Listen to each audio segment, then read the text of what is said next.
So, Tiboli language po yun. So, bago i-translate, so magtanong muna ako sa inyo. So, usually, taga-sarang guest po namin po kayo, ma'am, sir. Taga-san po sila? From Maguindanao del Sur. Taga-Farm Post. May taga-Sambuanga. Ayun. May Cotabato City. So, usually, taga-Farm Post. From Lanao del Sur. So, actually, kaya po ka dyan ko taga-san po sila. So, baka mamaya, madaan na natin ang lugar nyo sa unahan. So, kaway-kaway lang po tayo sa makanya makilala po kayo ngayon.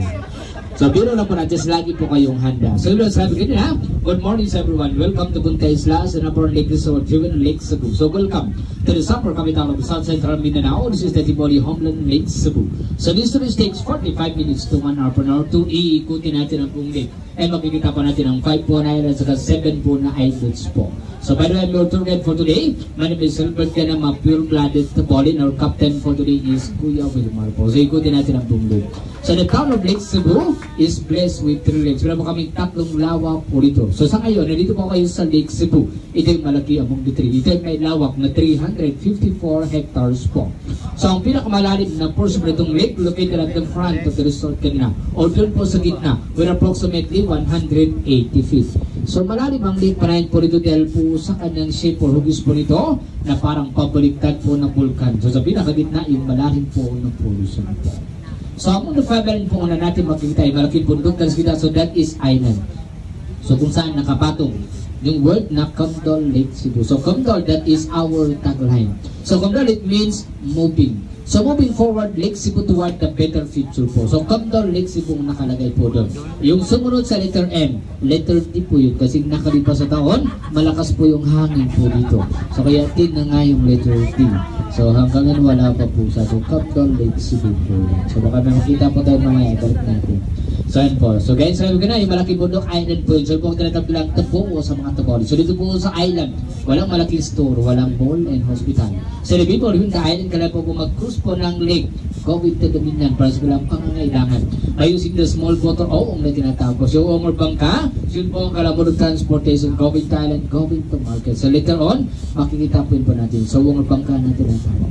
So, ma'am, sir, in terms of our safety, may life jacket po tayo located po sa boat yan itong cruise po natin sa itaas. So, dito po sa kabila at sa dito po sa kabila. Ay, itong boat po natin is made from fiberglass po ito. At ang driver po natin, lisensyado po yun. So, pag may checkpoint mamaya, hindi na tayo makakabala pa. So, diretso ng ating takbo. So, in case maplatan po tayo, may dalawang gulong po tayo na reserva sa unahan. So, ibang katanungan, so you are free to ask me, boss. Hindi ba kayong magtanong? So, Lake Cebu before is connected to the municipality of Surala. So, on November 11, 1982, we got Lake Cebu as municipality. So, now we have our own mayor. We celebrate our fest. So, po, tinatawag nila ang Halabong Festival. So, Halabong Festival meaning unending happiness po. So, ang festival mo dito po sa Lake Cebu. So, Halabong Festival po. So, ayun po. Ayun ko lang papansin nyo, medyo malamig po, mahangin po dito po sa amin. Sa malamig po ba? So, sa amin po dito is times 2 ang lamig po dito paggabi. So, kaya, mabilis dumadami yung mga tao po dito dahil sa clear na po namin. So, ayun po. So, malamig po dito kasi 1,000 feet above sea level po tayo. So, nasa dugtog po tayo ng budok ng portion po. So, dito malamig po, mahangin po sa ng portion. So, ayun po.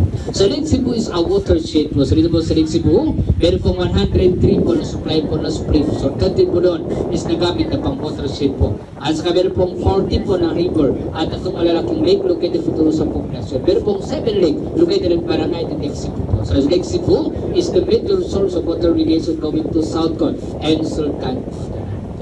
So, but then before, itong lake po namin is napakalinis. Yung time pa ng maluro from before, dito po sila nag-iikip ng tubig na kalang maiinom. Kasi po before, wala po pong masado mga tao at mga bahay po dyan sa gilid. At alam yung mga fish cage po, napapalibutan po ito ng mga malalaking puno. Kaya dito po sila nag-iikip ng tubig na kalang maiinom. Pero ngayon, hindi po sa totally na madumi. Actually, mga tao dito po sa island, dyan po sila naglalaba at napitin po. Pero ang tubig from sa din po isa pang inumit na tubig. So maliban na lang kung aksidente may itong nalunok o nainom. Wala naman ito magawa po dyan. Kasi sa amin hindi po sa pang inumit na tubig po. So ayun po. So ang urang religion na pumasok po dito po sa Lake Cebu is Catholic po. So pumasok po sa religion 1964 going to 1965. Hanggang ngayon hindi po sila nakalabas po. So ayun po. Pero usually sila po unang nag-educate sa mga Catholic life po. So mga missionary po sila. So yun po. So Lake Cebu is composed of 19 barangays with a total area of 89,138 hectares po. So the total population of Lake Cebu is 81,221. So that census is during 2020 po. So that's the forest na po nakalipas po. So 60% of that population are Taboli. So tinatawag po kami ng Taboli. So Taboli is a group of people or language from the word Tagabilid. It means people from the mountainous area po. And tinatawag po kami ng ethno-linguistic group because we can speak different dialects po. So yun po. Yun lang. Walang sample.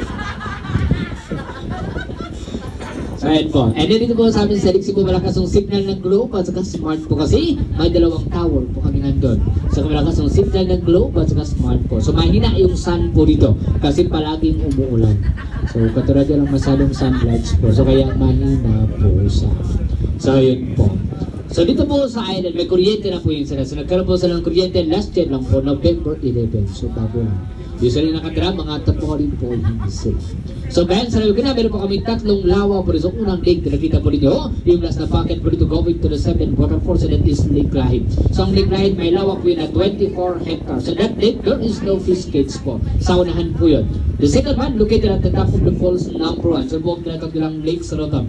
So ang Lake Sorotan, may lawak po yun na 48 hectares po. So matulog Lake Sorotan ang malalim. So kung mas malalim ang Lake Cebu, mas malalim Lake Sorotan po sa kabila. Pero itong Lake Cebu, malaki lang po sa so yun po. And since malalim ang lake pa namin, so pag may narurulor natin, nakasalito mo dito po sa lake 3 to 5 days. So makuha ka ng katawan. Kasi ito ay fresh water. So mag fresh water, malakas yung current sa ilalim po. So pag namatay, hihirahin po sa ng current pa ilalim. So like sa dagat, salty water. So pag namatay, lulutang po sa kagat.